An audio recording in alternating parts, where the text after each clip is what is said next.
Salut à tous, ici French Doll Collector, on se retrouve pour une nouvelle vidéo et aujourd'hui je vais vous faire la review de ma dernière Barbie Spy Squad.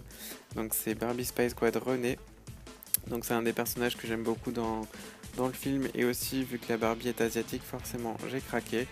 Donc comme vous pouvez voir elle est dans un sale état dans la boîte, c'est tout simplement parce que je l'ai acheté à quelqu'un qui apparemment n'en a plus voulu après avoir ouvert la boîte. En tout cas il ne lui manque rien, la boîte est ouverte en effet de ce côté mais vu qu'elle venait pas avec des accessoires détachables à part ses lunettes, il manque rien. Donc on voit ici Barbie DVD 2016, le logo Spy Squad, la boîte qui est dans l'ensemble transparente.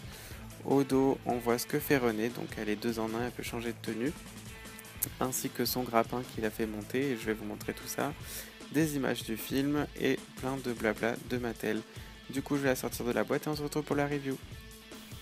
Et donc la voici hors de la boîte. Alors je vais vous montrer d'abord à quoi elle ressemble, puis ensuite je vous montrerai ce qu'elle fait.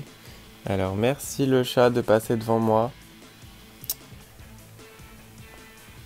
Elle est chiante, elle passe tout le temps quand je fais des vidéos. Bref, je le couperai pas parce que elle est trop mignonne. Ok.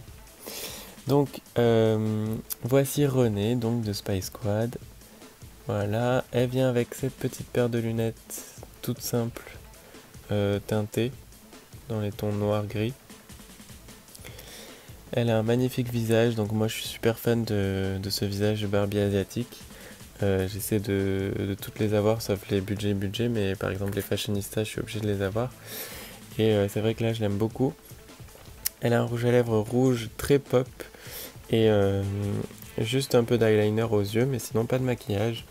Ses cheveux sont très doux, ils sont noirs avec des mèches bleues. Donc ils sont super doux et super jolis. En plus quand c'est lisse, forcément j'adore. Sa tenue donc est dans l'ensemble fidèle à la série, c'est-à-dire qu'elle est bleu-noir avec la ceinture orange. C'est une espèce de combi tunique avec des chaussures. Donc ça c'est vraiment dommage, qui sont toutes bleues, sans détails. Enfin, dans le moule, il y a des détails avec des sculptures, des boucles, etc. Mais il n'y a pas de peinture, ça c'est un peu dommage. Par contre, dans le film, elle avait des manches. Et là, elle ne les a pas. Alors, tout simplement parce que ça va lui permettre de changer de tenue et de porter une robe. Donc, c'est pour ça. Elle a aussi cette espèce de montre grise, toute simple. Et son sac à dos que je vais vous montrer dans un instant. Côté articulation, elle est articulée seulement de ce côté au coude, pas au poignet. Ce bras n'est pas articulé. Et elle est articulée au genou. Donc elle, ce qu'elle fait, c'est qu'elle change de tenue. C'est-à-dire que on retire en fait le col, comme vous voyez. Je vais vous le couper au montage parce que je ne vais pas pouvoir le faire à deux mains, mais on enlève les scratchs derrière, ici, et ça va dévoiler une robe. Donc je reviens tout de suite après l'avoir changée. Et donc la voici dans sa robe de soirée. Donc elle a son haut qui fait partie de son moule, et qui est quand même joli parce qu'il y a des petites paillettes. Et le collier est peint différemment. Le bas de sa robe est bien sûr un peu plié et ça je trouve que c'est pardonnable puisqu'elle est tout le temps en fait elle est tout le temps dans la tenue, donc ça m'étonne pas beaucoup. Le tissu est très joli puisqu'il brille beaucoup, donc j'aime bien. C'est juste cette partie en tulle que je trouve qui fait un peu cheap parce que ça ressemble pas à grand chose et on la voit à peine presque en fait. Mais dans l'ensemble c'est plutôt mignon. C'est pas non plus révolutionnaire, mais je trouve que pour une petite fille qui veut faire passer son agent, pour une petite fille ou un petit garçon qui veut faire passer son agent secret incognito, je trouve que l'idée est bien là.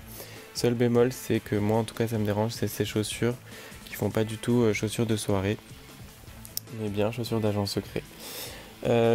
Donc là, ça c'était la première chose qu'elle faisait. La deuxième chose a un rapport avec son petit sac, son gros sac même, qui fait un truc super cool qui me rappelle vraiment les jouets que j'avais avant. Donc ce qu'il faut faire, c'est bien sûr avec deux mains c'est beaucoup plus facile, c'est tout simplement tirer la ficelle du sac. Alors elle peut être tirée un peu plus, moi je l'ai fait le plus que je pouvais là. Et voilà, on va faire comme ça. Donc René est en l'air. Elle tourne un peu sur elle-même. Sur le sac, en fait, vous avez un bouton ici qui va vous permettre, si j'ai le bras assez long, de la faire remonter. Voilà, donc c'est pas...